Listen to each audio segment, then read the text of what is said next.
नमस्कार। आज बात करते हैं दिल्ली चुनाव के मद्देनज़र अरविंद केजरीवाल जी की कुंडली पर, जो पूर्व मुख्यमंत्री और आम आदमी पार्टी के संयोजक हैं और चूँकि पिछले 10 सालों से सत्ता पे काबिज रहे हैं और पूर्ण बहुमत से, प्रचंड बहुमत के साथ काबिज रहे हैं, जिनका वर्चस्व काफ़ी रहा है, जिनके आगे दिल्ली में सभी पार्टियों का मतलब नामो निशान ख़त्म सा स्थिति बना रहा, वो स्थिति क्या वर्चस्व इनका बना रहा है, उस पर ही बात करते हैं कि क्या इस चुनाव में अरविंद केजरीवाल जी का वही वर्चस्व कायम रहेगा या नहीं रहेगा।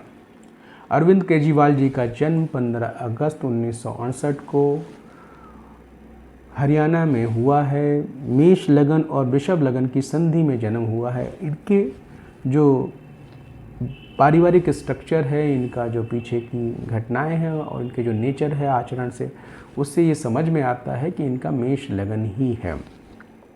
मेष लगन में लग्न में शनि और चंद्रमा है और पंचम भाव में बृहस्पति शुक्र है, तो कहीं ना कहीं इन्हें शार्प मेमोरी, लग्न में शनि का होना और बृहस्पति के साथ मूल त्रिकोण का रिलेशन बनाना कहीं ना कहीं इनको IITN और इंजीनियरिंग बेस का नेचर देता है।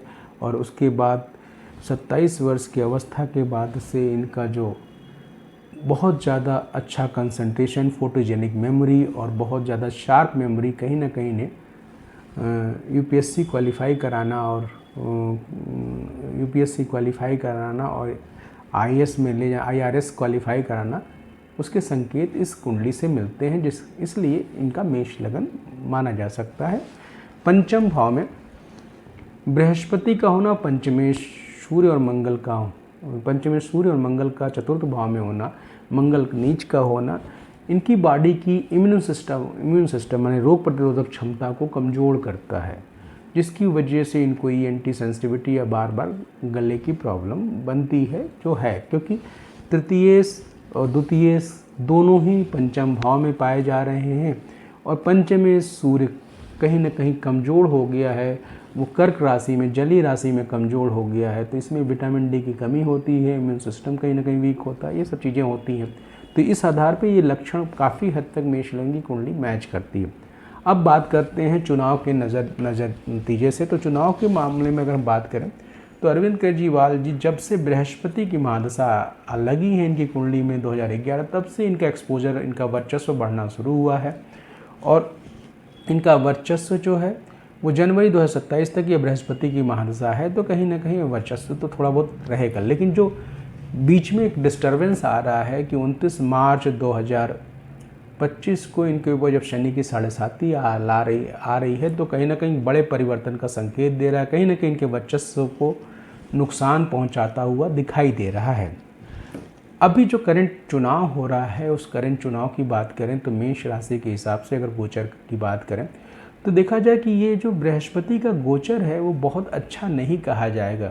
जब ये बृहस्पति मेष राशि में गोचर किया था मई 2023 के बाद से इनके लिए खराब पोजीशन की तरफ ले गया था, क्योंकि मेष राशि के ऊपर से बृहस्पति, मीन राशि के ऊपर से बृहस्पति का गोचर करना, मेष राशि के सबसे बृहस्पति का गोचर करना और फिर वृषभ राशि, जब भी चंद्रमा के 12वें और चंद्रमा में के साथ और चंद्रमा के द्वितीय भाव में बृहस्पति का गोचर होगा, तो कहीं ना कहीं इनके लिए खराब होगा। और सिंह राशि में बृहस्पति बैठा, तो सिंह राशि की जो बृहस्पति है उसके आधार पर जब ये मीन राशि का बृहस्पति था और जब ये मेष राशि का बृहस्पति, इस बीच में लिए गए निर्णय की वजह से इनको कानूनी मामलों का सामना करना पड़ा।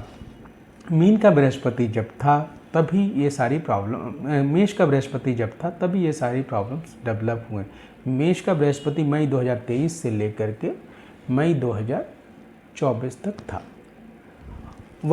पिछले साल की जो वर्ष कुंडली है अगस्त 2023 में, तो वो भी वर्ष कुंडली भी खराब थी। मिथुन लगन की वर्ष कुंडली थी। तीसरे घर में एक साथ ग्रह इकट्ठे होना, उस पर से एकादश भाव में मेष का बृहस्पति का डोमिनेट होना और उस पर दृष्टि डालना कहीं ना कहीं इन समस्याओं का कारण बना।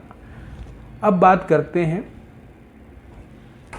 वर्तमान चुनाव को देखते हुए, चूँकि गोचर में बृहस्पति वृषभ का चल रहा है, मंगल मिथुन में राशि में 3rd हाउस में चल रहा है, तो गोचर में बहुत हद तक चीज़ें ठीक होती हुई दिखाई दे रही हैं।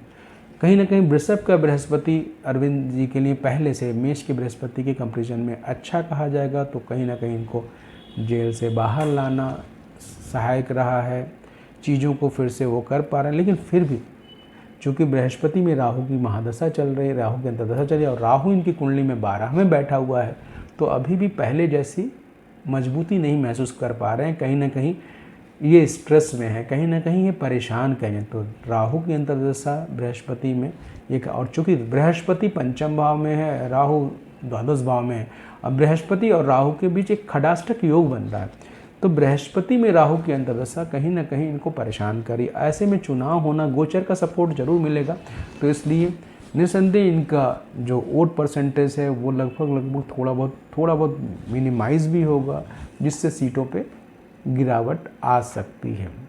ऐसी स्थिति में कुछ ना कुछ हमें कांग्रेस के भी इम्प्रूवमेंट के दिखाई दे रहे हैं, क्योंकि जो राहुल गांधी जी का जन्म है, जो राहुल गांधी जी तुला लग्न में पैदा हुए हैं, धनु राशि में पैदा हुए हैं, तो उनके जो गोचर की स्थिति है उस गोचर के आधार पे कहीं ना कहीं कांग्रेस थोड़ा बहुत इम्प्रूव करते हुए दिखाई दे रहा है। जब भी कांग्रेस थोड़ा सा भी इम्प्रूव करेगी, भले सीटों में कन्वर्जन हो या ना हो, तो वो कहीं ना कहीं आम आदमी पार्टी को नुकसान पहुँचाएगी। ऐसी स्थिति में अगर प्रधानमंत्री नरेंद्र मोदी को लेते हैं तो उनकी कुंडली वृश्चिक राशि की कुंडली है। वृश्चिक राशि से अगर गोचर की बात करें तो गोचर में बृहस्पति सप्तम भाव में गोचर कर रहा है, जो अच्छा माना जाता है। साथ में मिथुन का मंगल, ये खराब माना जाएगा। और साथ में शनि और सूर्य की अगर पोजीशन देखें तो शनि कुंभ राशि में है, चतुर्थ में है राशि से, और सूर्य जो है तृतीय भाव में है। तो बृहस्पति और सूर्य का एक मूल त्रिकोण बन रहा है, तो कहीं ना कहीं इस चुनाव में बीजेपी थोड़ा बेहतर कर सकती है, लेकिन वोट परसेंटेज में कोई बहुत डिफरेंस तो होता हुआ नहीं दिखाई दे रहा है। हाँ, ये जरूर है कि कांग्रेस के वोट परसेंटेज बढ़ने से आम आदमी पार्टी को थोड़ा बहुत नुकसान पहुंचता हुआ दिखाई दे रहा है। इन सारे स्थितियों का अगर हम समराइज़ करें इन सारे चीज़ों को, तो ये समझ में आता है कि अभी जो रिज़ल्ट आने वाला है वो थोड़ा सा चौंकाने वाला है। ज़रूर एक एक्सपेक्टेशन से एकदम अलग ही ये रिज़ल्ट बन के आने वाला है। इस रिज़ल्ट में जितना असेसमेंट आम आदमी पार्टी के लिए पिछले चुनाव में हुए थे वैसे तो नहीं दिखते हुए रिज़ल्ट दिखाई दे रहे हैं, तो कहीं ना कहीं चीज़ें चेंज होती हुई दिखाई दे रही हैं। लेकिन ऐसा लगता है कि अभी भी वर्चस्व कायम रहेगा। हाँ, एक बात ज़रूर है कि इस चुनाव के बाद की जो स्थिति क्रिएट हो रही है, जब अरविंद जी के ऊपर शनि की 7.5 29 मार्च से लग रही है, और अगला अरविंद जी की कुंडली के हिसाब से अगला जो 5 साल है वो कहीं ना कहीं ख़राब है, तो इसमें पार्टी के अंदर बहुत सारे डिस्टर्बेंस क्रिएट होंगे। वो जो अरविंद जी का पहले जैसा एक राजनीतिक वर्चस्व था वो कमज़ोर होता हुआ दिखाई दे रहा है, उनका पार्टी पे से पकड़ कमज़ोर होता हुआ दिखाई दे रहा है। और अगर अरविंद जी का ही पकड़ कमज़ोर हो जाएगा तो पार्टी की मजबूती नहीं रहेगी। तो अगर इस चुनाव में पार्टी की पोजीशन अच्छी हो भी जाती है तो भी आगे की जो इस्टेब्लिशमेंट है वो लैग दिखाई दे रही है, कहीं ना कहीं आम आदमी पार्टी में एक डिस्टर्बेंस क्रिएट होता हुआ दिखाई दे रहा है। लेकिन खैर ये सब चीज़ें तो बात की बात हैं, अभी इस चुनाव की बात यही दिखाई दे रहा है। ये पिछले चुनाव की कंपेरिजन में आम आदमी पार्टी की सीट में गिरावट होती हुई दिखाई दे रही है। हो सकता है कोई बहुत ज़्यादा भी गिरावट हो सकती है, लेकिन गिरावट होगी, अच्छी खासी गिरावट होने के चांसेस हैं।